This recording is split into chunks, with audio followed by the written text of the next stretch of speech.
8வது அதிகாரம் அதனுடைய 5வது வசனத்தை மீண்டும் வாசிக்கலாம். தன் நேசர் மேல் சார்ந்து கொண்டு வனாந்தரத்திலிருந்து வருகிற இவள் யார்? போதும். Praise the lord. ஹல்லேலூயா. கர்த்தருடைய பரிசுத்த நாமம் மகிமைப்படுவதாக. ஆமென். கர்த்தருடைய சமூகத்திலே கர்த்தரை ஆராதிக்கும்படி வந்திருக்கிறார் நாம். ஆமென். ஒவ்வொருடைய வாழ்க்கையிலும் ஒரு எதிர்பார்ப்போடு கூட காணப்படுகிறோம். ஏதோ ஒன்று என் தேவன் எனக்காக செய்வாரானால், ஏதோ ஒரு வார்த்தை என் தேவன் எனக்காக பேசுவாரானால், அந்த வார்த்தை மிகுந்த ஆமென் சமாதானம் தருகிறதாய், ஆறுதல் தருகிறதாய் நம்முடைய வாழ்க்கைக்கு காணப்படும், என் வாழ்க்கைக்கு காணப்படும் என்கிற எதிர்பார்ப்போடு கூட நாம் இருந்து கொண்டிருக்கிறோம். கர்த்தர் அப்படியே இந்த நாட்களில் நம்மோடு கூட இடைப்படுவாராக. ஹல்லேலூயா. ஸ்தோத்திரம். ஆண்டவருடைய நாமம் மகிமைப்படுவதாக. நம்முடைய வாழ்க்கையிலே அநேக நேரங்களில் வனாந்தரத்தின் அனுபவம் நம்மை சூழ்ந்து கொள்வது உண்டு.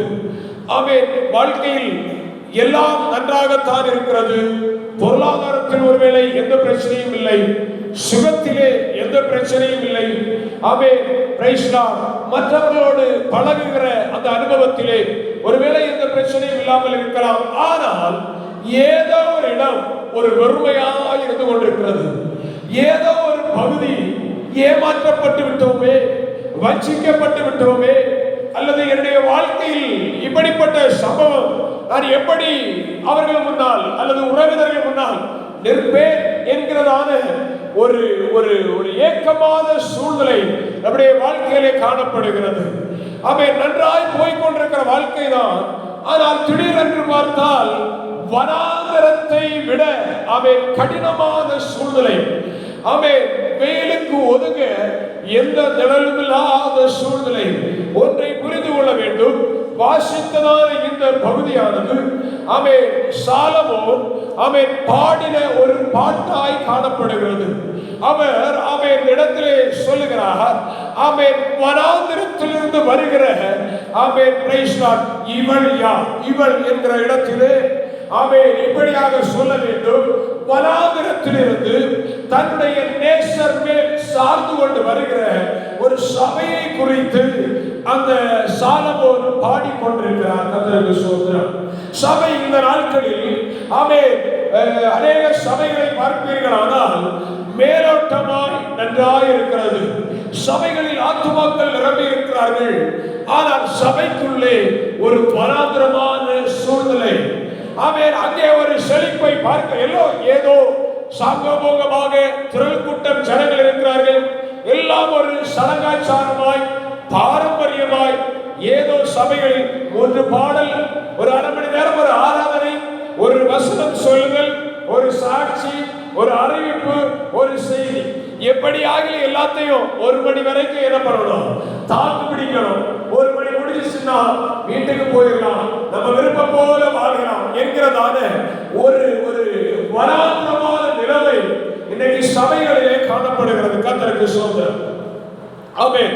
இந்த நேரத்திலே இடத்தை வாசித்ததான இந்த வேத பகுதியிலே ஆமென் பிரைஸ் தி லார்ட் சாலமோன் கேட்கிறார், வனாந்தரத்திலிருந்து வருகிற இவள் யார்? தேவ பிள்ளைகளே, இன்னைக்கு நம்முடைய வாழ்க்கையில் அநேக நேரங்களில் திடீரென்று வனாந்தரத்திலிருந்து பெரும் காற்று வீசி இருக்கிறது. வனாந்தரம் வாழ்க்கையை திக்குமுக்காட பண்ணுகிறது. வனாந்தரம் வாழ்க்கையை இல்லாமல் போக பண்ணுகிறது. வனாந்தரம் சபையை சீர்குலைக்கிறது. வனாந்தரம் சபையிலே அவன் ஒரு செழிப்பை பார்க்க முடியாமல் ஒரு அவன் வறட்சியை அவன் தள்ளிவிடுகிறது. இந்த நாளிலே ஆமென் பிரைஸ் தி லார்ட் தேவ சமூகத்திலே நாம் காணப்படுகிற இந்த நேரத்தில் நம்முடைய வாழ்க்கையிலே ஏன் வனாந்தரத்தின் அனுபவம் வருகிறது என்பதை குறித்து ஒரு சில காரியங்களை சிந்தித்து கடந்து போகும்படி கர்த்தர் உதவி செய்வாராக.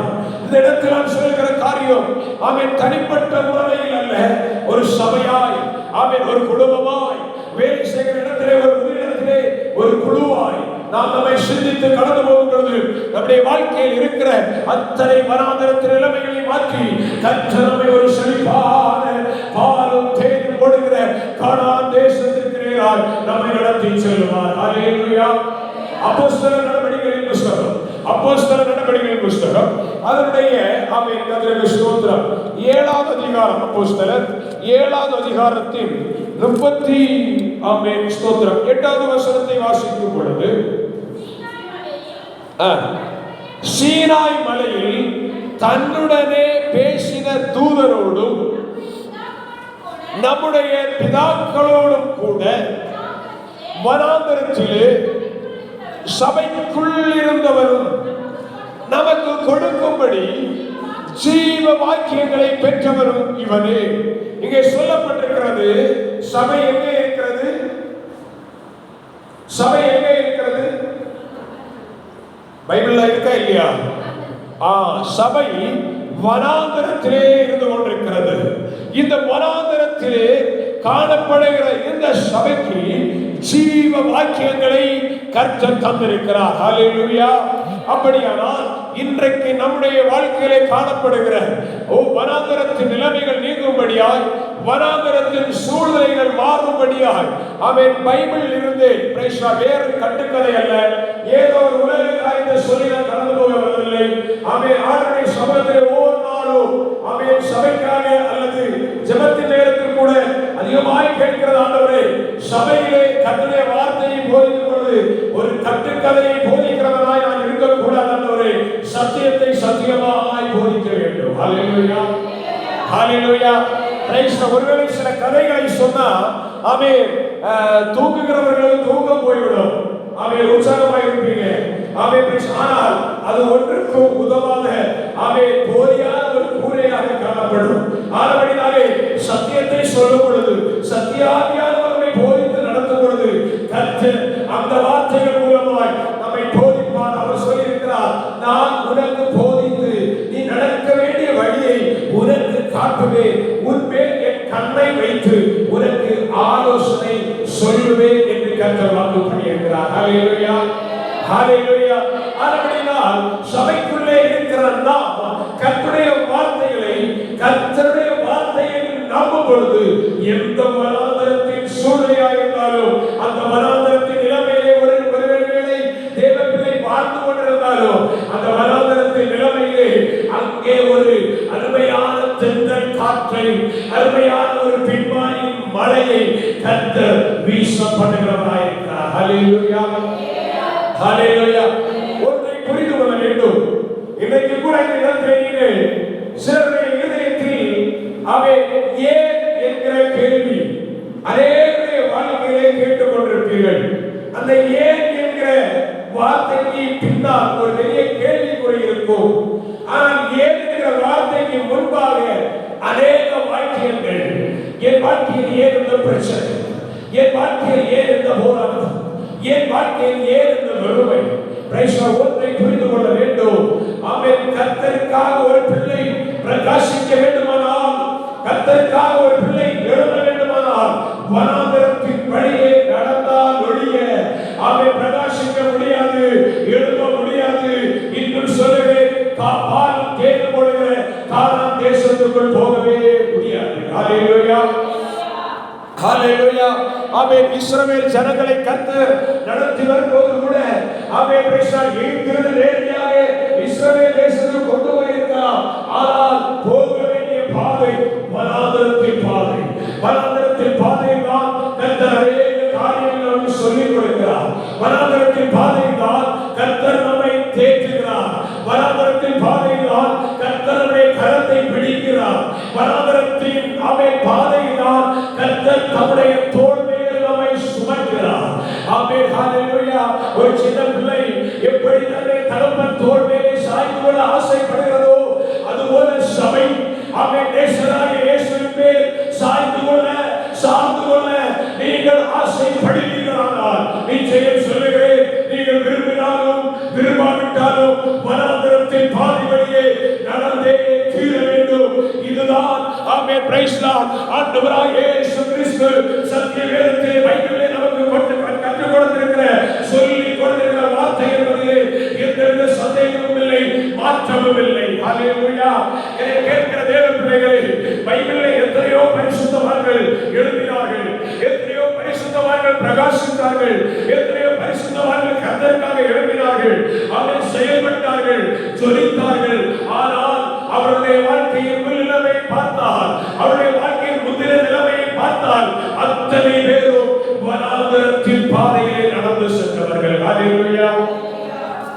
தண்ணீர் குடிக்க தண்ணீர் இல்லாமல் கஷ்டப்பட்டவர்கள், புசிக்க ஆகாரம் இல்லாமல் பாடுபட்டவர்கள், கர்த்தருக்காக தன்னை பாடுகளை சகித்த பொழுது அந்த வனாந்தரத்திலே தேவன் தம்முடைய பிள்ளைகளுக்கு ஆகாரங்களை கொடுத்தார், போஷித்தார், கரத்திலே தாங்கினார். ஹல்லேலூயா. அப்படிப்பட்ட சில மனிதர்களை வேகமாய் போய்விட்டது. அவை சுருக்கமாய் சில மனிதர்களை கற்றுக்கொண்டு சில மனிதர்களை புரிந்து கொண்டு என்னுடைய வாழ்க்கையில் நம்முடைய வாழ்க்கையில் இந்த வனாந்தரத்தின் சூழ்நிலை மாற நான் என்ன செய்ய வேண்டும் என்கிற ஒரு காரியத்தை கூட சொல்லி கடந்து போகும்படி விரும்புகிறேன். கர்த்தர் உதவி செய்வாராக. ஹல்லேலூயா, ஹல்லேலூயா. வாழ்க்கையில் ஏமாற்றத்தோடு இருக்கிறீர்களா? இப்போது ஆண்டவருடைய சமூகத்திலே அன்பாய் உங்களிடத்திலே கேட்கிறேன். ஆண்டவரே, என் வாழ்க்கையில் இருக்கிற இந்த விரும்பை, என் வாழ்க்கையில் இருக்கிற வனாந்தரம் நீங்க ஏதாவது ஒரு வார்த்தை எனக்கு சொல்லுங்கப்பா, என்னோடு கூட பேசுங்கப்பா அப்படி என்று ஆண்டவருடைய சமூகத்திலே செபத்தோடு காணப்படுகிறானால் நிச்சயமாய் ஆண்டவர் நம்மை தாங்கி நடத்த போது மனவராய் இருக்கிறார். ஹல்லேலூயா. எடுத்தவர்கள் வாசிக்கலாம். ஆமென். ஆதியாகமத்தின் புஸ்தகம் 1-2 நபர்களை வேகமாய் காண்பித்து கடந்து போகும்படி விரும்புகிறேன். கர்த்தருக்கு ஸ்தோத்திரம். ஆதியாகமம் 16வது அதிகாரம், ஆதியாகமம் 16வது அதிகாரம் அதனுடைய 5வது வசனத்தை வாசிக்கலாம்.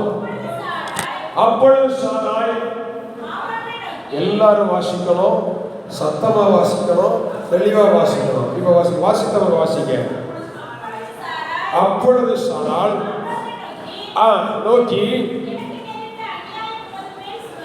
எனக்கு நேரிட்ட அநியாயம் உமது மேல் சுவரும், என் அடிமை பெண்ணை உம்முடைய மடியிலே கொடுத்தேன், அவள் தான் கர்ப்பவதியானதை கண்டு என்னை அற்பமாக எண்ணுகிறாள். கர்த்தர் எனக்கும் உமக்கும் நடுநின்று நியாயம் தீர்ப்பாராக. ஹல்லேலூயா. Price God. வாசித்த வசனம் உங்களுக்கு புரிந்திருக்கும் என்று நினைக்கிறேன். ஒரு பிரச்சனையான வசனம். அந்த வசனத்தை வாசிக்கும் போதே தெரிகிறது, 2 பேருக்கு இடையே என்னது சண்டை. கர்த்தருக்கு ஸ்தோத்திரம். ஒரு போராட்டம். பிரியமான தேவனுடைய பிள்ளைகளே, ஒரு ஆலோசனை ஆய்வு இடத்திலே உங்களுக்கு சொல்லுகிறேன். அவர் தான் கர்த்தர் அவர்களை எந்த இடத்தில் நிறுத்தினாரோ அந்த இடத்தில் நிலையாய் நின்று கொள்ளுங்கள். ஹல்லேலூயா. புருஷனாய் உங்களை நிறுத்தி இருந்தால் நீங்க யாராகாதீங்க? மனைவி ஆகாதீர்கள். புரிந்து கொள்ளுங்க. விளக்கமா சொல்ல நான் வரல. மனைவியாய் உங்களை நிறுத்தி இருந்தால் நீங்கள் யாராக கூடாது? புருஷனாக கூடாது. கர்த்தருக்கு ஸ்தோத்திரம். பிள்ளைகளாய் கவனிக்கிறீங்களா? பிள்ளைகளாய் கர்த்தர் உங்களை உங்கள் பெற்றோருக்கு கொடுத்திருந்தால் நீங்க எப்படித்தான் இருக்கணும்? பெற்றோருக்கு பிள்ளைகளாய் இருக்கணும். பெற்றோருக்கு பாடம் எடுக்கிறவர்களாய், பெற்றோருக்கு அவை கற்றுக் கொடுக்கிறவர்களாய் பிள்ளைகள் என்ன செய்யக்கூடாது? இருக்கக்கூடாது. கர்த்தருக்கு ஸ்தோத்திரம். அப்படி எல்லா இடத்திலும், வேலை செய்கிற இடத்திலும் உங்க ஸ்தானம் எதுவோ அதை சரியாய் நின்று அதை செய்யுங்கள். அதிலே உண்மையாக இருக்கும் பொழுது கர்த்தர் மேன்மை தருவார். ஹல்லேலூயா. வாசித்த இடத்திலே ஒரு சம்பவம். ஆமென். ஆபிரகாமுக்கு மனைவி யார்? சாரா. சாராவுக்கு புருஷன் யார்? ஆபிரகாம். Praise God. அப்படிப்பட்ட ஒரு சூழ்நிலையிலே ஆண்டவர் ஒரு வாக்கு கொடுத்திருந்தார். இந்த ஆபிரகாம் வார்த்தையை அடிக்கடி சபையிலே தொடர்ச்சியாய் பேசுகிறது போல பேசிக் கொண்டிருக்கிறேன். ஏதோ புரியவில்லை. கர்த்தருக்கு ஸ்தோத்திரம். ஆண்டவர் ஆபிரகாமுக்கும் சாராவுக்கும் வாக்குத்தத்தத்தை கொடுத்திருக்கிறார். உனக்கு ஒரு குமாரனை கொடுப்பேன். ஓ சந்ததி என்ன செய்யும்? தலைமுறை தலைமுறையாய் சந்ததியாய் பெருகும். வானத்து நட்சத்திரங்களை போல பெருகும். கடற்கரை மணலை போல பெருகும் என்றெல்லாம் வாக்குத்தத்தம் கொடுத்திருந்தாலும் அந்த வாக்குத்தத்தத்தை நம்பினார்களா என்று கேட்டால் ஆபிரகாமை குறித்து பைபிள் சொல்கிறது, அவன் விசுவாசிகளின் தகப்பன். ஆனால் அவருக்கு கொடுக்கப்பட்ட மறை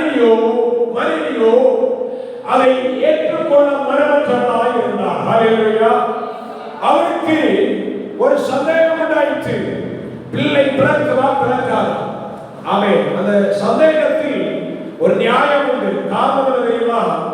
90 வயதாகிவிட்டது. சாராளுக்கு எத்தனை வயசு? 90 வயசு. பிள்ளை இல்லை. நீங்கள் நான் நம்ப மாட்டோம். இந்த 90 வயசு கிழமைக்கு பிள்ளை பிறகு ஆண்டவர் சொல்ற நம்ப மாட்டோமா? நம்ப மாட்டோம். கர்த்தருக்கு ஸ்தோத்திரம். இதுதான் அங்கே நடந்தது. 90 வயசான எனக்கு பிள்ளை என்ன செய்யாது? பிறக்க. அதனால அவள் அங்கே நான் முதல்ல ஒரு காரியத்தை சொன்னேன். புருஷன் ஸ்தானத்தில் இருக்கணும், மனைவி ஸ்தானத்தில் இருக்கணும். இங்கே ஒரு காரியம் நடந்தது. மனைவி புருஷனாகி விட்டார். அவன் புருஷனுக்கு கட்டளை இட்டார். அவன் சொன்னான், அவன் எகிப்து தேசத்தில் இருந்து ஒரு அடிமை பெண்ணாகிய ஒருத்தி சாராளுக்கு வேலைக்காரியா இருக்கிறார். இவன் நினைத்தால் 90 வயசான எனக்கு பிள்ளை பிறக்காது. ஆனா எனக்கு என்ன வேணும்? நிச்சயம் ஒரு சந்ததி வேண்டும். ஆனபடினால் இவன் சொல்லுகிறார், புருஷனே ஆபிரகாமே, நான் பேர சொல்றேன், அவள் ஒரு வேலை இன்னும் அதிகமா புகழ்ந்திருப்பான்னு நினைக்கிறேன். கர்த்தருக்கு ஸ்தோத்திரம். அழகாய் புகழ்ந்து கொண்டு அவரை நல்ல வெற்றி புகழ்ந்து பாடி சொல்கிறார், நீ என்ன செய்யும்? நான் சொல்லுகிறதை கேளு. கர்த்தருக்கு ஸ்தோத்திரம். இன்னைக்கு இங்க யார் எத்தனை பேர் அப்படி இருக்கிறீங்க? நான் சொல்றதை கேளுங்க. வீட்டுல ஆர்டர் போடுறவங்க இருக்கீங்களா? கர்த்தருக்கு ஸ்தோத்திரம். கர்த்தரை ஆசீர்வதிப்பார். ஹல்லேலூயா. கர்த்தரை நாம் மகிமைப்படுத்தும். இவன் போய் நான் சொல்லுகிறதை கேளு, ஒன்று செய்யும். என்னிடத்தில் தான் உனக்கு பிள்ளை பிறக்கவில்லை. ஆனபடி நான் ஒன்று சொல்லுகிறேன், எனக்கு வேலைக்காரியை இருக்கிற என் அடிமைப்படை உமக்கு தருகிறேன். அவளோடு சேர்ந்து என்ன பண்ணும்? பிள்ளை பெற்றுவிடும். ஹல்லேலூயா. அவனும் என்ன செய்கிறான்? வேற வழி இல்லை. குடும்பத்தில் சமாதானம் வேண்டுமே, குடும்பத்தில் சந்தோஷம் வேண்டுமே. அவனே என்ன பண்ணிட்டான்? அவன் ஒத்துக்கொண்டான். இப்போ எல்லாம் நல்லபடியாக நடந்தது. எல்லாவற்றுக்கும் தேவனிடம் ஆலோசனை கேட்கிற ஆபிரகாம் மனைவி சொல்லுக்கு கீழ்ப்படித்தான். ஆனால் ஆண்டவரிடம் ஆலோசனை கேட்கவில்லை. அவன் எல்லாம் நடந்தது. இப்பொழுது நாட்கள் ஒரு வருடம் தாண்டினது. நாட்கள் வந்தது. அவன் வேலைக்காரியாகிய ஆகார் என்ன செய்தார்? ஆபிரகாம் மூலமாக கர்ப்பமானார். ஹல்லேலூயா, ஹல்லேலூயா, ஹல்லேலூயா. பொதுவாகவே ஒரு பழக்கம் உண்டு. கர்த்தருக்கு ஸ்தோத்திரம். புதிதாய் திருமணம் பண்ணி வீட்டில் வருகிற புதுப்பெண் கொஞ்சம் அடக்கமாக தான் இருப்பான். ஆனா கொஞ்ச நாள் தாண்டி கர்ப்பமாகி 1-2 பிள்ளைகள் பிறந்துச்சுன்னா இந்த சகோதரிகளுக்கு மதித்துக் கொள்ளுங்க. அடுத்த வாரம் சந்தோஷமா வாங்க. கர்த்தருக்கு ஸ்தோத்திரம். வெறுப்பெல்லாம் குறை சொல்றாங்க நினைக்காதீங்க. இந்த சகோதரிகளுக்கு உள்ளத்தில் ஒரு எண்ணம் வரும், இனி பரவாயில்லை, இந்த புருஷன் இந்த நபர் இனி நான் சொல்றதை என்ன பண்ணுவா? கேட்பான். இனி இவர் எனக்கு அடிமைதான். இங்க என் மாமியாரும் மாமனாரும் இங்க என்ன செய்ய முடியாது? தலையில வாழ கூட ஆட்ட முடியாது. ஒரு தலைக்கு மேல் ஒரு வெயிட் வந்துவிடும். அதற்கு சொல்றோம். இதுதான் இந்த அடிமை பெண்ணாய் ஆளால் கர்ப்பம் தரித்த பொழுது அவளுக்குள்ள உதித்தது. அதற்கு சொல்றோம். அவள் நினைத்தாள், இப்போ நான் ஆபிரகாம் மூலமாக கர்ப்பம் தரித்தபடினால் அவை சாராள் இத்தனை ஆண்டு மனைவியா இருந்தவரோ கர்ப்பம் தரிக்க முடியல. நான் அவரோடு சேர்ந்த இத்தனை நாட்களுக்குள்ள கர்ப்பம் தரித்து விட்டேன். இனி இவர்தான் யாரு? என்னுடைய புருஷன். இவர்தான் நான் சொல்றதை கேட்பார். எனக்கு பிறகுதான் யாரு? சாரா. அப்படின்னு அவன் நினைச்சான். கர்த்தருக்கு ஸ்தோத்திரம். இதுதான் இப்படி நினைத்த நினைப்பு. அங்கே என்ன நடக்கிறது? இவன் நினைத்தால் இந்த வீட்டிலே நான் என்ன சொன்னாலும் ஆபிரகாம் கேட்பார். சாராளுக்கு கட்டளையிட ஆரம்பித்தார். சாரா வந்து சொல்றார், நேற்றைக்கு சொன்னது போல இன்னைக்கு சொல்றார். அடிமை பெண்ணாகிய ஆகாரை பார்த்து, வேலைக்காரியை பார்த்து சொல்கிறார், நீ போய் என்ன பண்ண? பாத்திரத்தை எல்லாம் கொஞ்சம் கழுவி. கர்த்தருக்கு ஸ்தோத்திரம். அப்படிதானே உங்க பாசம்? அப்படிதானே? கழுவி. இப்ப அவன் சொல்றா, சாராரே, நேற்று வரை நீ அவருக்கு புருஷன், அவருக்கு மனைவி. ஆனா நான் அவரால் என்ன பண்ணிருக்கிறேன்? கர்ப்பம் தரிச்சிருக்கிறேன். நீ நான் சொல்றதை கேட்டுக்கோ. அதற்கு ஸ்தோத்திரம். ஹல்லேலூயா. ஏன்னா அவருடைய பிள்ளை வளர்கிறபடினாலே நீ தான் நான் சொல்றதை கேட்கணும். அதற்கு ஸ்தோத்திரம். என்னால முடியாது, நீ போய் பார்த்திருக்கிறது. அல்லேலூயா. தன் நிலைமையை மறந்தான், தன் நிலைமையை மறந்தான், தன் விருப்பம் போல வாழ ஆரம்பித்தான். முடிவு என்ன நடந்தது தெரியுமா? இவள் நேரே போனாள் சாரா. அவன் ஆபிரகாமிடத்திலே சொன்னான், ஆபிரகாமே காரியம் கெட்டுவிட்டது. அல்லேலூயா. இப்ப பழி யார் மேல தெரியுமா? ஆமா, நீர் தான் தவறு செய்த, நீர் தான் தவறு செய்த. அவன் சொன்னா, நான் ஒண்ணு செய்ய முடியாதுமா, நீ கொடுத்த நான் செய்யறேன். கர்த்தருக்கு ஸ்தோத்திரம். அவன் நான் ஒண்ணு செய்ய முடியாது. அவன் சொல்றான், அவனுக்கு ஒரு தைரியம் இருந்தது. என்ன தெரியுமா? அவன் ஆபிரகாம் மூலமாக கற்பம் தரித்தபடினா இந்த ஆபிரகாம் இனி என்ன பண்ண மாட்டான், கைவிட மாட்டான். நான் கொஞ்சம் எல்லாம் வித்தியாசமா யோசிச்சேன். அதை நான் இங்க கொண்டு வரல உங்க முன்னாடி. கர்த்தருக்கு ஸ்தோத்திரம். இனி என்ன வந்தாலும் ஆபிரகாம் என்ன செய்ய மாட்டார், என்னை கைவிட மாட்டார். அவருக்கு ஒரு ஆசை உண்டு, அது ஆகாருக்கு தெரியும். என்ன ஆசை? பல நாள் ஆண்டவரிடத்திலே, ஆண்டவரே எனக்கு பிள்ளை இல்லையே, அழுத நேரத்தை அவர் பார்த்திருக்கிறார். ஆண்டவருக்கு பலி செலுத்தி, ஆண்டவரே எனக்கு ஒரு பிள்ளை தாரும் என்று கேட்டதை, பிள்ளை மேல் இருந்த ஆசையை அவள் அநேக நேரம் பார்த்திருக்கிறார். ஆனபடியால் அவருக்காக ஒரு பிள்ளை என் வயிற்றில் வளர்கிறபடினால் என்னவென்றால் என்ன செய்வார், தள்ள மாட்டார் என்று அவள் நினைத்துக் கொண்டார். ஹல்லேலூயா. ஆமென். பிரைஸ் தி செய்தியின் தலைப்பு வனாந்திரம் ஏன் வருகிறது, இதுதான் தலைப்பு. இந்த ஆகார் நன்றாக இருந்தார். இவருடைய வாழ்க்கையை எப்பொழுது தான் இருந்த இடத்தை, தன்னுடைய ஸ்தானத்தை மறந்தாலோ, பிரைஸ் தி ஹல்லேலூயா. முதலாவது புரிந்து கொள்ளணும், நான் யார், எப்படி வந்தேன், எப்படி இருக்கிறேன், எப்படி வாழ்கிறேன். கர்த்தர் ஆசீர்வதித்து விட்டார் என்று சொல்லி அவன் தலைகள் புரியாமல் வாழ்ந்து கொண்டிருந்தால் அது அவன் ஆபிரகாமில் கற்பம் தரிக்கப்பட்ட ஆகாராய் இருந்தாலும் புரிந்து கொள்ளுங்க, அவன் துரத்தப்படுவார்கள் என்பதில் எந்த சந்தேகமும் இல்லை. ஹல்லேலூயா, ஹல்லேலூயா.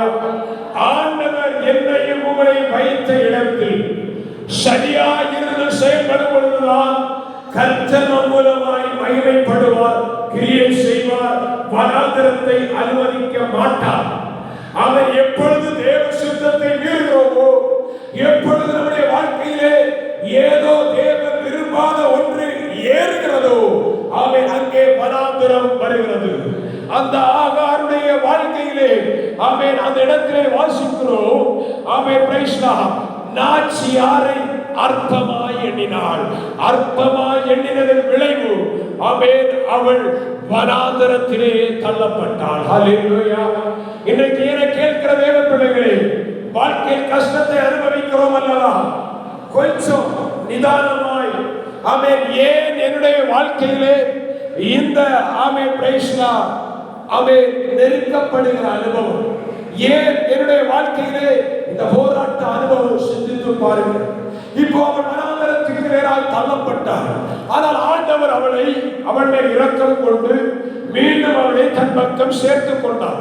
ஆனால் வந்தவள் தேவனுடைய உணவை கொடுத்து திரும்ப குடும்பத்துக்குள்ளே வீட்டுக்குள்ளே வந்தவள் கொஞ்ச நாள் தாண்டிட்டு இப்பொழுது பிள்ளையை பெற்றெடுத்தார். அந்த பிள்ளைக்கு கர்த்தர் ஒரு பெயர்களை கொடுத்தார். அந்த பெயர் என்னவென்றால் இஸ்மவேல். இப்பொழுது பிள்ளை பிறந்தாயிற்று. பிள்ளை பிறந்தவனை இவனுக்கு ஒரு சிந்தை உண்டு. நான் அன்றைக்கு நாச்சியாருக்கு விரோதமாய் செயல்பட்டபடியினால் வனாந்தரத்தில் துரத்தப்பட்டேன் என்கிற பயம் இருந்தபடியினால் அவள் அமைதியாக அந்த இடத்தில் வாழ்ந்து கொண்டிருந்தாள். ஆனால் அந்த பிள்ளை நாளாக வளர்ந்தது. கொஞ்ச நாளிலே ஆண்டவர் கிருபையாக இறங்கி கர்த்தருடைய வாக்குத்தத்தத்தின்படி ஆபிரகாமுக்கு தன் சொந்த மனைவியாகிய சாரா மூலமாய் கர்த்தர் ஒரு பிள்ளையை கொடுத்தார். ஹல்லேலூயா. எல்லாம் உங்களுக்கு தெரிந்த சம்பவம். அந்த பிள்ளை பிறந்தது. கர்த்தருக்கு ஸ்தோத்திரம். அந்த பிள்ளை பிறந்து வசனம் சொல்லுகிறது, ஆதியாகமத்தின் புஸ்தகம் 21வது அதிகாரம் 9வது வசனத்தை வாசிக்கலாம். பின்பு எகிப்து தேசத்தானாகிய ஆகார்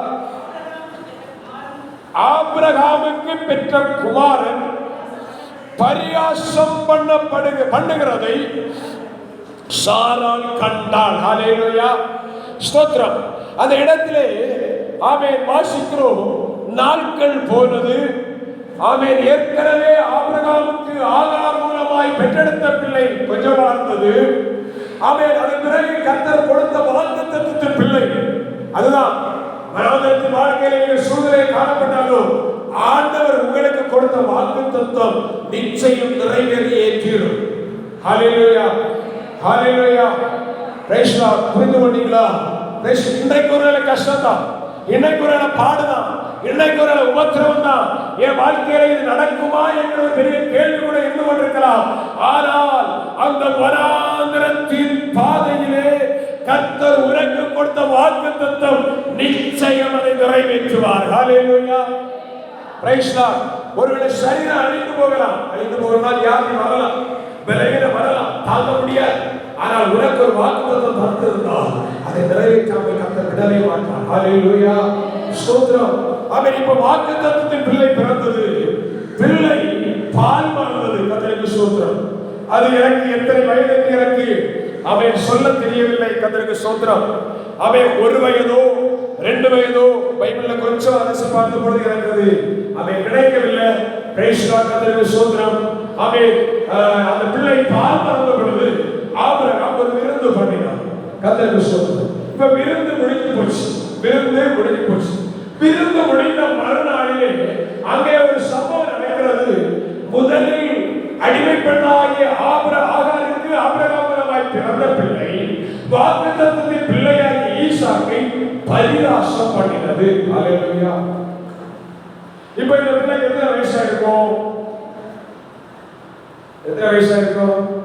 நீங்க என்ன சொன்னாலும் நீங்க என்ன பண்ண மாட்டீங்க, ஒத்துக்கிட மாட்டீங்க. அதனால நான் ஒன்றும் சொல்லலை. கர்த்தருக்கு ஸ்தோத்திரம். நான் நினைக்கிறேன் அந்த பிள்ளைக்கு ஒரு வேளை 1 வயது என்று வைத்துக் கொள்ளுங்கள். அந்த பிள்ளைக்கு 1 வயது. ஏன்னா பால் மறந்து விட்டது. கர்த்தருக்கு ஸ்தோத்திரம். பால் மறக்க பண்ணின பின்பு அவள் ஒரு விருந்து பண்ணது. அதே அதிகாரத்திலே 71வது ஆமென். Price Lord. 7வது வசனம் இல்ல 8வது வசனம். பிள்ளை வளர்ந்து பால் மறந்தது. ஈசாக்கு பால் மறந்த நாளிலே ஆபிரகாம் பெரிய விருந்து படைக்க, விருந்து உருவாக்கப்பட்ட அந்த நாளில் தான் பிரச்சனை ஸ்டார்ட் ஆச்சு. கர்த்தருக்கு ஸ்தோத்திரம். இப்ப அந்த பிள்ளைக்கு 1 வயதா இருந்தால் அவன் முதல்ல பிறந்த பிள்ளைக்கு எத்தனை வயசா இருக்கும்? 3 இல்லைன்னா 5 அப்படி. கர்த்தருக்கு ஸ்தோத்திரம். ஏன்னா பைபிள் அப்படிதான் வாசிக்கிறோம், பிள்ளைன்னு தான் வாசிக்கிறோம். நான் சொல்றேன் அந்த பிள்ளைக்கு 13 வயதாகிவிட்டது. கர்த்தருக்கு ஸ்தோத்திரம். அந்த பிள்ளைக்கு எத்தனை வயசு? 13 வயது ஆகும் பொழுதுதான் இவன் என்ன செய்யறான்? அடுத்த பிள்ளை பிறகு. கர்த்தருக்கு ஸ்தோத்திரம். அப்போ இப்போ ஒருவேளை இந்த ஈசாக்குக்கு பைபிள் வசனம் இருக்கு, 13 வயதாகும் பொழுது ஆமென். கர்த்தருக்கு ஸ்தோத்திரம். இஸ்மவேலும் ஆபிரகாமும் விருத்த சேதனம் பண்ணி கொண்டார்கள். 20வது அதிகாரத்தில் ஆமென் வரும் என்று நினைக்கிறேன். கர்த்தருக்கு ஸ்தோத்திரம். வீட்டில் போய் தேடி பார்த்து வாசிங்க. கர்த்தருக்கு ஸ்தோத்திரம். அப்படியானால் ஆமென் அவர்கள் இருவரும் ஒரே நாளிலே விருத்த சேதனம் பண்ணினபடியினால் ஆமென். கர்த்தருக்கு ஸ்தோத்திரம். ஆமென். ஆண்டவருடைய நாமம் மகிமைப்படுவதாக. அங்கே 13 வயது என்று அழகாய் வயது கூட சொல்லி இருக்கிறது. நீங்கள் வீட்டில் போய் வாசித்து பாருங்க. கர்த்தருக்கு ஸ்தோத்திரம். தேடி பாருங்க. ஆமென். அதன் பிறகு ஒருவேளை அந்த பிள்ளை ஈசாக்கு அவன் பால் மறந்து ஒருவேளை 2 வயதா இருக்குமானால், 3 வயதா இருக்குமானால், 2 வயதா இருக்குமானால் அந்த இஸ்மவேலுக்கு 15 வயது. அப்ப யோசித்து பாருங்க. அவன் 2 வயது பிள்ளை இங்க இருக்கு, அவன் இது போல பெரிய பிள்ளைங்க இருக்கு. கர்த்தருக்கு ஸ்தோத்திரம். அந்த பிள்ளைங்க இப்ப யார் பிள்ளையை பையா சொல்றது? கர்த்தருக்கு ஸ்தோத்திரம். இந்த சின்ன பிள்ளையை பையா சொல்றது. அவன் அப்ப மனசாட்சியே உறுத்தாதான் நமக்கு. ஆனால் அந்த பரிகாசம் பண்ணப்பட்டபடினாலே, பிள்ளையை பரிகாசம் பண்ணினபடினாலே ஆபிரகாமிடத்தில் மீண்டும் வந்தார்கள். சாராள் வந்தாள், பிரச்சனை பண்ணாள். அவள் அவன் சொன்னான், நீ பிள்ளையை துரத்தி விடு. ஹல்லேலூயா. ஹalleluya. இதை கேட்கிற தேவ பிள்ளைகளே, அந்த இஸ்மவேல் என்கிற பிள்ளை அவன் பிறப்பதற்கு முன்பாக கர்ப்பத்தில் இருக்கும் பொழுதே வனாந்தரத்திற்கு துரத்தப்பட்டது. ஆனால் பிறந்து 13 ஆண்டுகள் கழித்து அவன் 13 ஆண்டுகளுக்கு பிறகு அந்த பிள்ளை மீண்டும் வனாந்தரத்திலே துரத்தப்பட்டு வனாந்தரத்திலே வளர்ந்தது. கர்த்தர் சொன்னார், அவனை ஒரு பெரிய ஜாதியாக்குவேன். ஹalleluya. நீ யாரா இருக்கலாம் தேவ பிள்ளையே, ஆனால் கர்த்தருடைய சத்தத்திற்கு மட்டும் நீ கீழ்ப்படிவாயானால், நீ கர்த்தருடைய சத்தத்திற்கு மட்டும் செவி கொடுப்பாயானால் உன்னுடைய வாழ்க்கையில இருக்கிற வனாந்தரம் மாறும். ஏன் வனாந்தரம் வருகிறது? தேவ பிள்ளைகளுக்கு விரோதமாய் செயல்படும் பொழுது, கர்த்தருடைய சித்தத்துக்கு மாறாய் செயல்படும் பொழுது வாழ்க்கையிலே வனாந்தரம் வருகிறது. ஹalleluya. இந்த வனாந்தரத்திலே கர்த்தர் தண்ணீரை தருகிற தேவனாய் இருக்கிறார். கர்த்தர் ஆகாரம் தருகிற தேவனாய் இருக்கிறார். நீங்க வனாந்தரத்தில் போயிட்டீங்க, கீழ்ப்படியாதபடினால் வனாந்தரத்துக்கு போயிட்டீங்க, கீழ்ப்படியாதபடினால் தேவனுடைய சபையை விட்டு துரத்தப்பட்டீங்க. ஆனால் ஆண்டவர் உங்களை ஒருபோது கைவிட மாட்டார். ஹalleluya. என்னுடைய மகள் திரும்பி வருவானா என்கிற எதிர்பார்ப்போடு கூட என் அருமை ஆண்டவர் ஆவலோடு காத்திருக்கிறார். ஹalleluya. வனாந்தரத்தில் ஆகாரம் இல்லாமல் இருந்தாலும் அங்கேயும் கர்த்தர் உன்னை ஆமென் கண்மலையை பிளந்து தண்ணீரை தந்து உன்னை போஷிக்கிறவராய் இருக்கிறார். ஹalleluya. ஹalleluya. கர்த்தருடைய பரிசுத்த நாமம் மகிமைப்படுவதாக. இஸ்மவேலுடைய வாழ்க்கையில் வனாந்தரம் வந்தது, ஆகாருடைய வாழ்க்கையில் வனாந்தரம் வந்தது. ஆனால் கர்த்தர் அங்கே போஷித்து நடத்தினார். ஹalleluya. இரண்டாவதாக ஒரு மனிதரை கூட காண்பிக்கிறேன். ஆமென். இதே ஆதியாகமத்தின் புத்தகத்தில் ஆமென் 19வது அதிகாரம், ஆதியாகமம் 10. ஆமென். கர்த்தருக்கு ஸ்தோத்திரம்.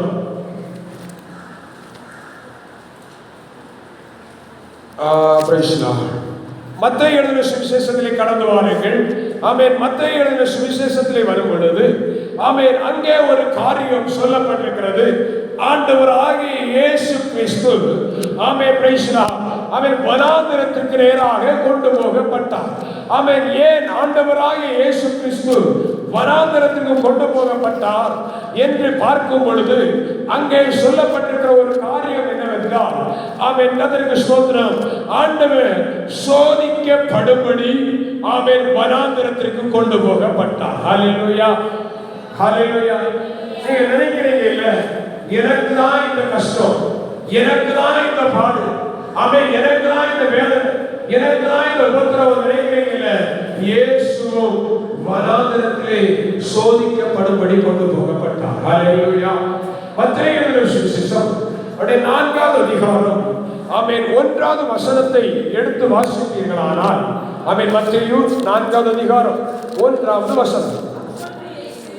அப்பொழுது இயேசு பிசாசினால் சோதிக்கப்படும்படி ஆவியானவராலே வனாந்தரத்திற்கு கொண்டு போகப்பட்டார். ஹalleluya. நீங்க எத்தனை பேர் வனாந்தரத்தில் இருக்கீங்க? வாழ்க்கையில் எந்த வாய்ப்பும் இல்லை, எல்லாமே இருக்கும், எல்லாமே பிரச்சனை. தேவ பிள்ளைகளே, இயேசு கூட அதான் சொல்றோம். ஒருவன் ஆண்டவர் சொல்லியிருக்கிறார், ஒருவன் என்னை பின்பற்றி வர விரும்பினான் தன் சிலுவையை எடுத்துக்கொண்டு என்னை பின்பற்றி வர கடவன். ஹalleluya. ஆமென். இயேசு வனாந்தரத்தில் போனார். 40 நாள் யோசிச்சு பாருங்க. 40 நாள் இரவு பகல் இயேசுக்கு என்ன இல்லை, ஆகாரம் இல்லை, புசிக்கல, குடிக்கல.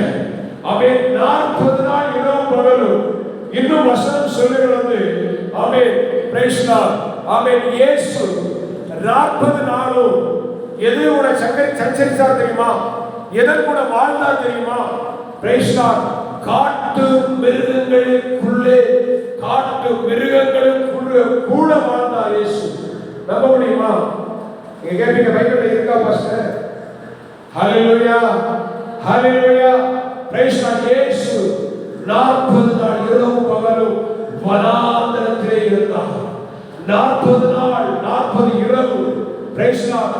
காட்டு மிருகங்கள் அவரை சுற்றி காணப்பட்டது. காட்டு மிருகங்கள்னா உங்களுக்கு தெரியும், சிங்கம், புலி, கரடி, சிறுத்தை. ஆமென். ஒரு மனுஷனை கண்டா விட்டு வைக்குமா? பகல்ல படுத்து தூங்கும், ராத்திரி ஆச்சுன்னா ஆகாரத்துக்காக எழுப்பி புறப்படும் பொழுது இயேசுவை சுற்றி இருந்த அத்தனையும் காட்டு மிருகங்கள்.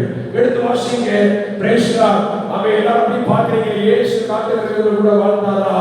ஆமென் ஆமென். பைபிள் சொல்லுகிறது, வாசிங்க. ஆமென். லூக்கா எழுதின சுவிசேஷம், ஆமென், கர்த்தருக்கு ஸ்தோத்திரம். மார்க்கு, ஆமென், மார்க்கு எழுதின சுவிசேஷம் அதனுடைய ஆமென் 1வது அதிகாரம், மார்க் 1வது அதிகாரம் 13வது வசனத்தை வாசிக்கலாம். அவர் வனாந்தரத்திலே 40 நாள் இருந்து சாத்தானால் சோதிக்கப்பட்டு அங்கே காட்டு மிருகங்களின் நடுவிலே சஞ்சரித்துக் கொண்டிருந்தார். ஹல்லேலூயா, ஹல்லேலூயா. இந்த வாழ்க்கை நமக்கு இல்லை. அவன் இரவு வச்சுனா பள்ளி, பாச்சா, பூரா, பாம்பு இதுக்குள்ள வாழ்றோமா யாராவது? இல்ல. கர்த்தர் கிருபையால் நல்ல வீடுகளை தந்திருக்கிறார். அவன் கர்த்தர் கிருபையினால் சமாதானமா தூங்கும்படியா நல்ல இடத்தை தந்திருக்கிறார். கர்த்தருக்கு ஸ்தோத்திரம். அவன் இன்னும் அதிகமாய் கர்த்தர் உங்களை ஆசீர்வதிப்பாராக. ஆனால் இயேசு அவன் சோதிக்கப்படும்படி 40 நாள் இரவும் பகலும் வனாந்தரத்திலே இருந்தார். வனாந்தரத்திலே சும்மா இருக்கல, இரவு நேரம் அவரை சுற்றிலும் காட்டு மிருகங்கள் மத்தியிலே சஞ்சரித்துக் கொண்டிருந்தார். ஆமென். தேவ பிள்ளைகளே, இது ஒரு பரீட்சையின் இடம், இது ஒரு சோதனையின் இடம். ஆமென். கர்த்தர் அவசரம் சொல்லுகிறது, ஆவியானவராலே வனாந்தரத்திற்கு கொண்டு போகப்பட்டார். எதற்கு தெரியுமா? பிசாசினால் சோதிக்கப்படுகிறதற்கு. இன்றைய வார்த்தையை கேட்கிற தேவ பிள்ளைகளே, நீங்கள் யாராயிருந்தாலும் இன்றைக்கு உங்கள் வாழ்க்கையிலே ஏதுந்த பாடு, ஏதுந்த கஷ்டம் தெரியுமா? இயேசு உங்களை சோதிக்கும்படி விரும்புகிறார். அவர் என்னை சோதித்த பின்பு நான் பொன்னாக விளங்குவேன் என்று சொல்லப்பட்டிருக்கிறது. அக்னி, ஆமென், பொன்னை சோதிக்கிறது. எதற்கு தெரியுமா? அது ஜொலிக்கும்படியாய். இன்றைக்கு தேவ சபையே, தன்னுடைய பிள்ளையே, உன் வாழ்க்கையிலே நீ சோதனை என்கிறதான அக்னியிலே புறப்படப்படுகிறாயா? அவனை அழிந்து போக அல்ல, இந்த முடிவு உன்னை பொன்னாக மாற்றும். நீ மீண்டும் செழிப்பாய். கர்த்தர் உன்னை அவர் கேட்க பிரியமான ஒரு பாத்திரமாய் அவர் வரைந்து கொள்ள அவர் ஆசைப்படுகிறார். ஹல்லேலூயா.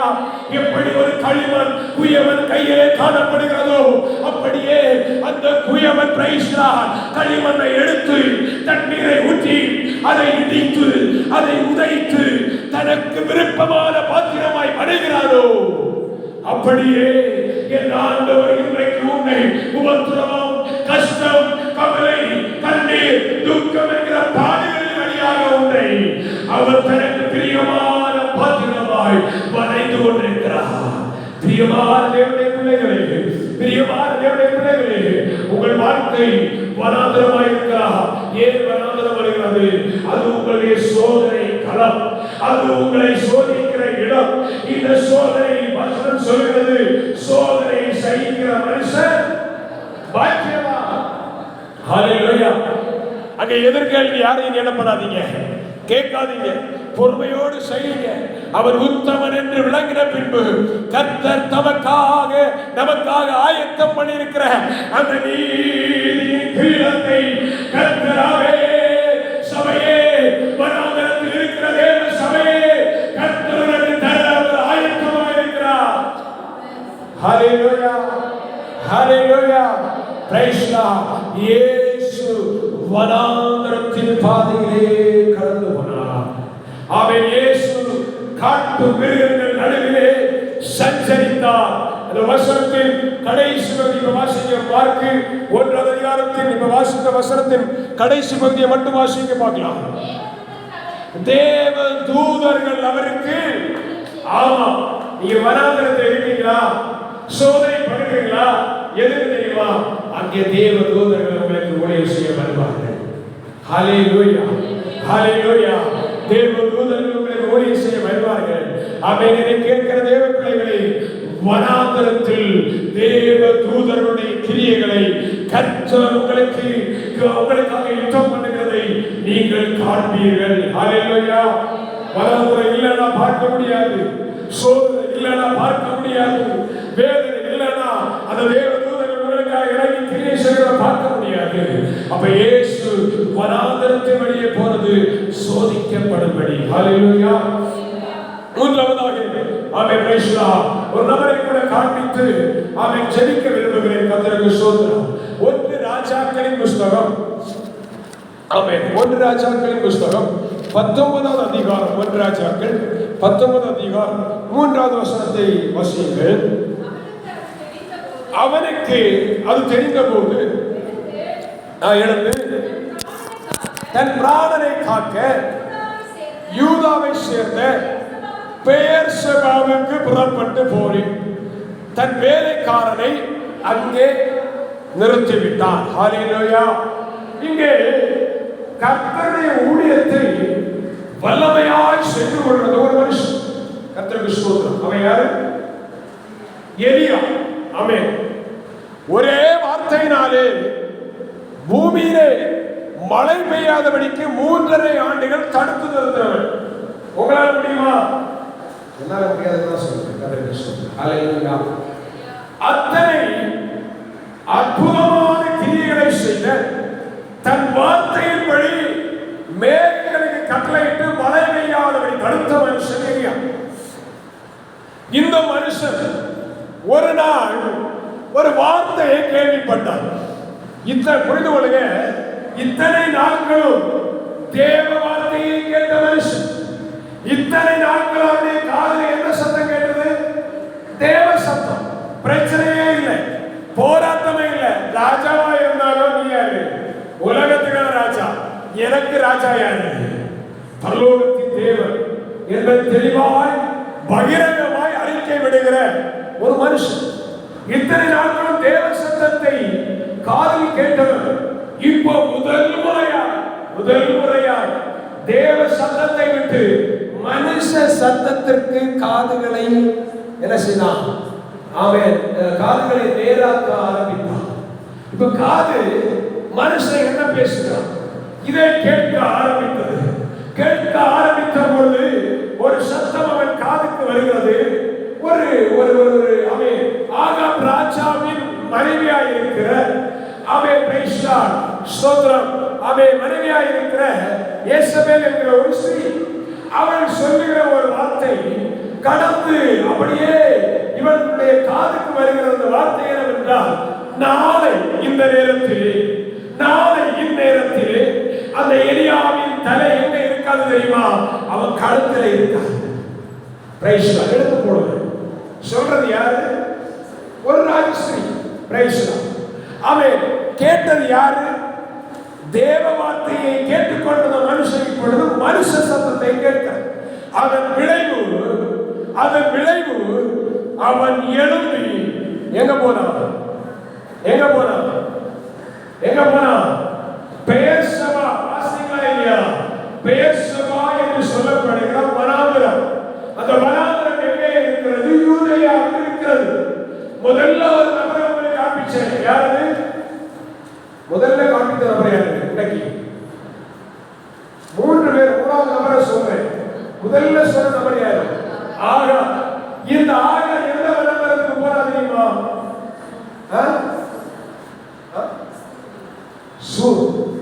இல்ல, வேற வாசிங்க. அப்படின்ற அந்த பகுதியை வாசிங்க.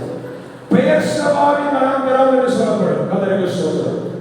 ஆமென். அந்த வனாந்தரத்துக்கு கடந்து போய் அவளும் பெயர்சபாவுக்கு தான் போறான். இவனும் என்ன பண்றான்? பெயர்சபாவுக்கு தான் போறான். 2 பேரும் அங்கே போறார்கள். பெயர்சபாவின் வனாந்தரத்திலே போய் இனி எனக்கு தொடங்கி யார் வேண்டாம்? மனுஷன் வேண்டாம். ஆண்டவர் ஒரு வேலைக்காரனை கொடுத்திருந்தார். அங்கே நிறுத்தி விட்டு ஆண்டவருடைய சமூகத்திலே போய் படுத்தான், ஜெபித்தான். அப்படியா? இல்ல, அந்த எலியா கர்த்தருடைய வார்த்தையை கேட்டுக்கொண்ட எலியா அவன் மனுஷ வார்த்தையை கேட்டு அங்கே ஒரு சூரிய செடியின் கீழே போய் படுத்து விட்டான். ஹல்லேலூயா. படுத்து கிடந்தவரை பார்த்து ஜெபித்தான். சூரிய செடியின் கீழே அந்த வேர்சபாவின் வனாந்தரத்திலே சூரிய செடியின் கீழே படுத்துக் கொண்டு விதமாய் ஜெபித்தான். போதும் கர்த்தாவே, என் ஜீவனை எடுத்து போடு. போதும் கர்த்தாவே, என் ஜீவனை எடுத்து போடு.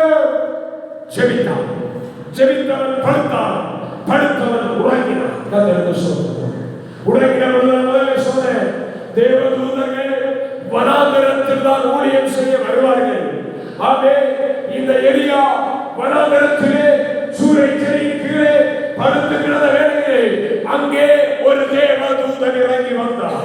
வந்தவர் உறங்கி கிடந்த அந்த எலியாவை தட்டி எழுப்பி சொல்கிறார், எலியாவே போதும், நீ படுத்தது போதும், எழும்பு எழும்பு, புசி, போஜனம் பண்ணு. அப்ப புரிந்து கொள்ளுங்க, நீங்க வனாந்தரத்தில் இருக்கீங்களா?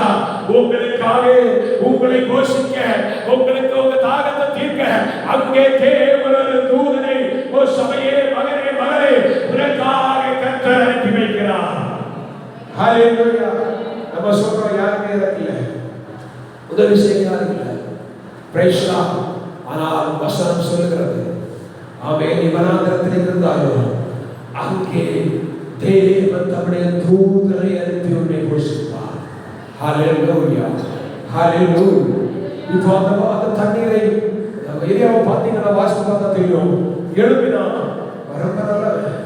அவன் பிரைஸ் டீசர்ட் வருஷம் பார்த்தீங்களா, எழுப்பினா வேண்டாம்னு சொல்லல, நான் இப்படியே பசியிலே இருந்து செத்து போறேன்னு சொல்லல, எழுப்பி தூதன் கொண்டு வந்த ஆகாரத்தை புசித்தான், குடித்தான், மீண்டும் படுத்து தூங்குவான். ஹல்லேலூயா, ஹல்லேலூயா, பிரைஸ் லார்ட். கர்த்தருக்கு ஸ்தோத்திரம்.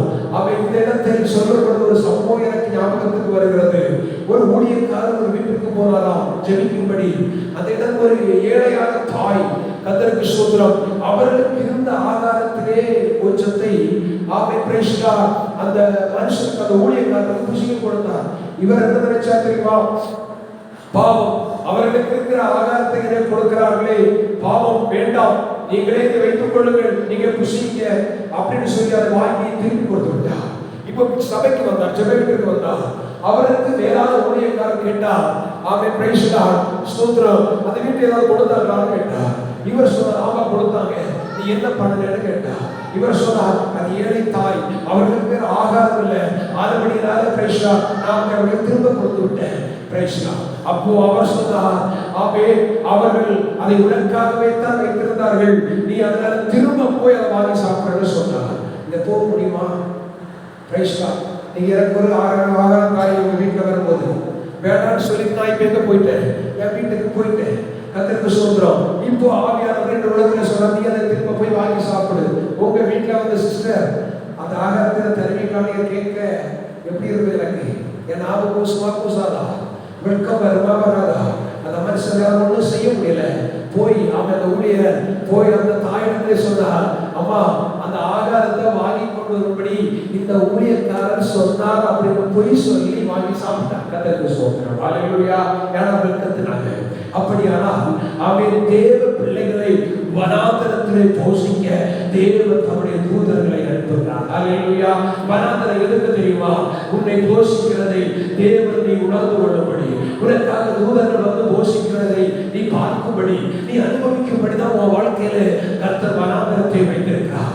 இந்த ஏரியாவை பாருங்கள், வனாந்தரத்திலே எழும்பினான், அதை எழுத புசித்தான், மீண்டும் படுத்தான். திரும்பவும் தேவதூதனை கர்த்தர் இருக்கவில்லை. ஓ தேவதூதனை பார்த்து சொல்லுகிறார், ஓ தூதனே, நீ இங்கே இருக்க வேண்டியவில்லை, நீ போய் அவனுக்கு திரும்ப ஆகாரம் கொடு. அவன் வனாந்தரத்திலே இருக்கிறான், சோர்ந்து போயிருக்கிறான், போதுமானவரை ஜீவனை எடுத்துக் கொள்ளும் என்று ஜெபம் பண்ணி படுத்து கிடக்கிறான். நீ இங்க இல்லை, அவன் நீ போய் அவனுக்கு ஆகாரம் கொடு. மீண்டும் தூதரை அனுப்புகிறார். மீண்டும் அந்த தூதன் கையிலே அவன் தண்ணீரோடும் அவன் ஆகாரத்தோடும் போஜனத்தோடு கடந்து வந்து மீண்டும் தட்டி எழுப்பி சொல்லுகிறார், அவன் பரிசுத்தவான்களே, எழும்பு எழும்பு, நீ எழும்பு. ஹல்லேலூயா. அவன் அவர் எழும்பினார், புசித்தார். பைபிள் சொல்லுகிறது, அந்த போஜனத்தின் பலத்தினாலே 40 நாள் இரவும் பகலும் நடந்து போனான். ஹல்லேலூயா, ஹல்லேலூயா. இதுல பரிதாபம் என்ன தெரியுமா?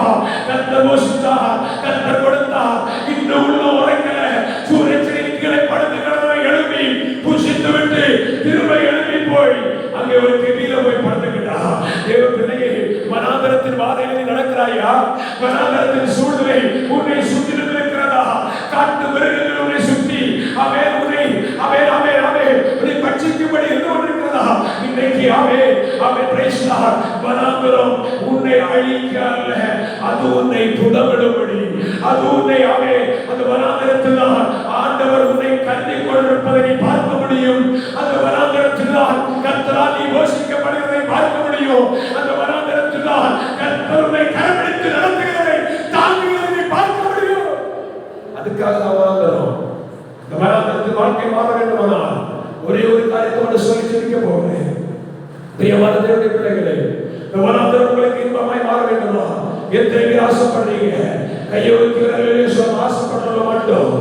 ஹல்லேலூயா, ஹல்லேலூயா, ஹல்லேலூயா. ஆமென். வனாந்தரத்தில் இருக்கிறீங்களே, உங்க வாழ்க்கையின் வனாந்தரத்தின் சூழ்நிலை மாற வேண்டுமானால் மனுஷனை பார்க்காதீர்கள். எடுத்து வாசிங்க அதே வசனம். உங்களை பாட்டு புஸ்தகம் ஆமென். Price God. 8வது அதிகாரம் 5வது வசனத்தின் முதல் பகுதியை திரும்பவும் வாசிக்கலாம். தன் நேசமே சாய்ந்து கொண்டு வனாந்தரத்தில் இருந்து வருகிற இவழியா. தேவ பிள்ளையே, அன்பு சகோதரா, அன்பு சகோதரி, வாழ்க்கை வனாந்தரமாக இருக்கிறதா? கர்த்தர் ஒரு மாற்றத்தை தருகிறார். மனுஷனை பார்க்காத, மனுஷனை புகழாத, மனுஷ தயவை நாடாத. வசனம் சொல்லுகிறது, நேசரை சார்ந்து கொள், நேசரை சார்ந்து கொள். நீ நேசரை சார்ந்து கொள்வாயா? அவருடைய மார்பினை பற்றிக் கொள்வாயானால் என் ஆண்டவருடைய வனாந்தரத்தின் வாழ்க்கையை தண்ணீர் தடாகமான செழிப்பான தேசமாய் மாற்றவர் வல்லமையுள்ளவர். உனக்காக அவர் பெரிய காரியங்களை செய்ய ஆயத்தமாயிருக்கிறார். வாழ்க்கையிலே வனாந்தரம், ஏமாற்றம், வறுமை, தரித்திரம், வியாதியின் படுக்கை, ஹல்லேலூயா, யாரை நம்பி வாழ்ந்தாய் இத்தனை நாட்கள்? யாருக்காக உறவந்தாய் இத்தனை நாட்கள்? இன்னைக்கு வனாந்தரத்திலே அடைந்து கொண்டிருக்கிறாயே. ஆகாரே, புறப்பட்டு போ, உன் நாச்சியார் அடையிலே அடங்கி. கர்த்தர் சொல்லுகிறார், நீ வனாந்தரத்தின் பாதையில் நடந்து கொண்டிருக்கிறது. உன்னுடைய தலை நேசராகிய இயேசுவின் மார்பில் பதித்துக் கொள்வாயானால் வனாந்தரம் உனக்கு இன்பமாய் மாறும். இந்த வனாந்தரம் உனக்கு செழிப்பாய் மாறும். உனக்கு அர்ப்பணித்து ஜெபிக்க போகிறோம். ஆமென். ஆண்டவரே, அநேக நேரங்களில் உம்மை விட்டு தூரம் போய்விட்டோம் ஆண்டவரே. அநேக நேரங்களில் உம்மை விட்டு மறுதலித்தோம் ஆண்டவரே. ஆண்டவரே, உம்மை விட்டு விலகி போனோம் ஆண்டவரே. இன்றைக்கு உம்முடைய நேசராகிய இயேசுவின் மார்பில் சாய்ந்து கொள்ளும்படி ஒப்புக் கொடுக்கிறேன் என்று சொல்வாயா? வனாந்தர வாழ்க்கை மாறும். கர்த்தரை ஆசீர்வதிப்பார்.